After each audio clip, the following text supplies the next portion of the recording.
Make space for creativity. How to find and cultivate space for creativity. We all need a little space for creativity. The trouble is, it's not always easy to find. Whether you work in a cubicle, in an open-plan office, or in the basement of your home, these tips on how to find and cultivate space for creativity will help your mind wander towards ways you can inject some inspiration into your workspace. How important is it to establish a creative environment? It's no secret that our environment influences us greatly. The way we feel about ourselves and others, our moods, even our health, are all affected by what surrounds us. And this includes the physical space where we spend most of our time in. In the words of Winston Churchill, we shape our buildings, and afterwards our buildings shape us. As an architect, I know that the physical environment can be a powerful motivator, or demotivator. In architecture school, we were taught that any physical space could influence our mood and productivity. And get this, it can impact your creative potential as well. In fact, according to this book published by the Cambridge University Press, the surrounding areas and the environment we're in can have a considerable impact on our ability to be creative. The proponents behind this study are exploring 3 factors that might have a hand in this, and these are functionality, meaning, and mood. The point is, the right environment is vital to creative thinking. The question is, what does it take to make a space a hub for creativity? The psychology of space. If you're an architect, an interior designer, or any other professional who works with the physical space and the built environment, you should know by now that psychology plays a massive role in our perception of space. And our perception of space somehow influences our behavior and the way we navigate our way inside it. The colors, lighting, configuration, textures, acoustics, and so on, all these contribute to our overall perception of space. They all work together to influence our subconscious minds and work toward our emotions and mood. To give you an example, try to think about the last time you saw a cluttered room. If you're like most people, you might have felt a little anxious or uncomfortable. You probably thought the room looked small when in reality, it's bigger than you think. Try to think about the first time you entered a room that was entirely painted bright yellow. You were probably shocked to see it, probably made you uncomfortable, even. How did you feel when you first entered an enclosed Zen garden? If you're like me, you must have felt relaxed, as if your sorrows are melting away at that exact moment. It's often said that the way we think is influenced by our surroundings, and that is often true. The same could be said about the way we create. Is it possible for me to make space for creativity? Thankfully, there are several ways you can do exactly that. Tips on how to make space for creativity. I, for one, personally believe that everyone has creative potential. The only issue is that many of us didn't have the time or capacity to nurture our creative abilities. You can still harness your creative thinking skills, and you can start by making space for creativity. Here are my top tips on how you can do so. You need to have a dedicated creative workspace. Your creative workspace doesn't have to be a large room. In fact, it doesn't even have to be an entire room dedicated to work. You're free to use a desk, where you can concentrate and focus on your work and creative efforts. But the thing is, you need to make sure that this space is off limits to things and tasks other than your creative work. In other words, if that workspace is where you write, you can't also use it for watching TV or playing video games. Because once you do, you're at risk of transforming your workspace into just like any other space, a space for everything else except creativity. 2. Keep your creative workspace clean and uncluttered.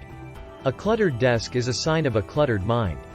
If you have too many things cluttered on your work desk, your subconscious mind will start working on ways to navigate throughout a cluttered workspace.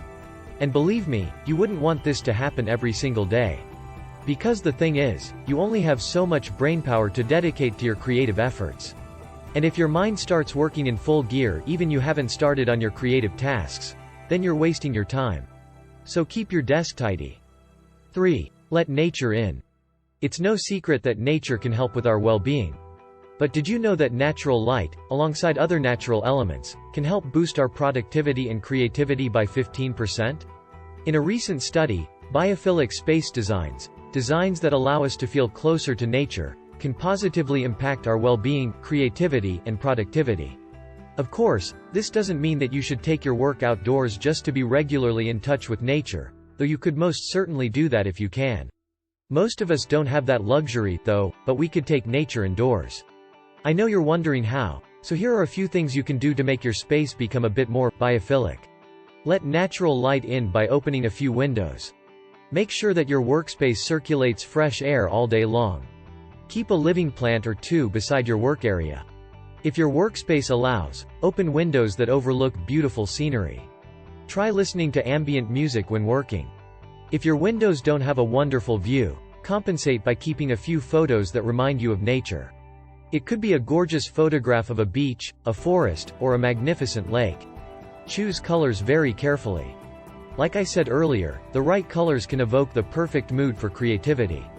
However, the wrong ones can disrupt your creative flow and even lead to a creative block. I'm not saying that you should avoid bright colors, such as yellow. But you need to think things through.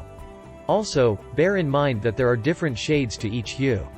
So if you'd like to go for a yellow scheme, you can play around with varying shades of yellow to come up with the perfect color scheme that works for you.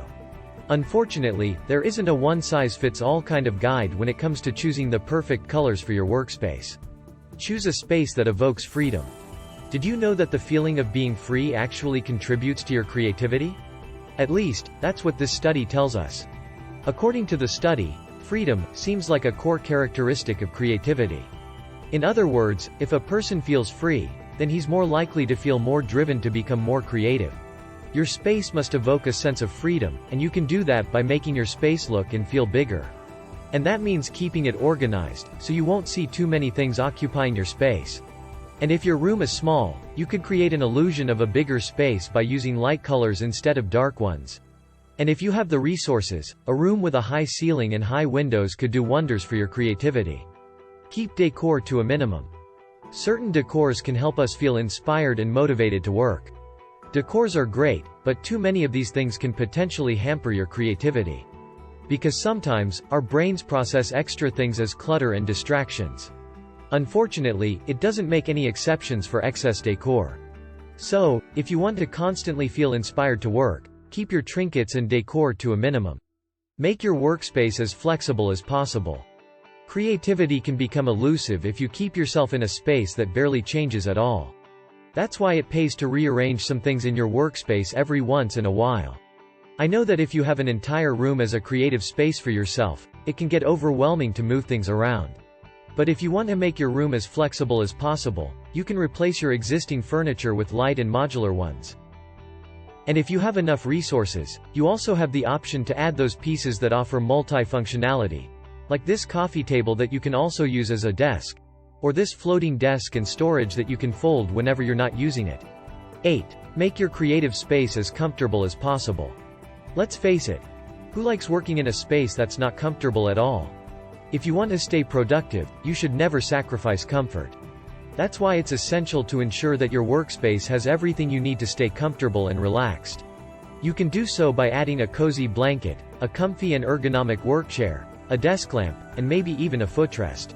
You may also want to invest in a nice rug that would cover up any hard surfaces. You may also use a standing desk to give you a boost when you're feeling tired.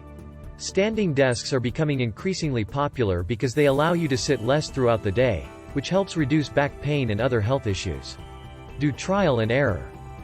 Sometimes, we need to try different things before finding what works best.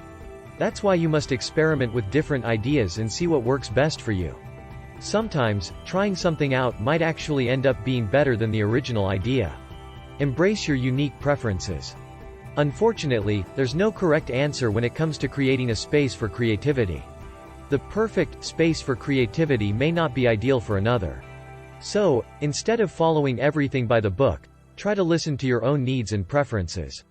Because, after all, isn't that how creativity happens? Final thoughts on how to make space for creativity. Creativity doesn't happen overnight. It takes time and effort to create a space where you feel inspired and motivated. But if you follow these 10 steps, you'll be able to address the conditions for creativity and create a space that will inspire you to do things with a more creative approach. Did you like this article?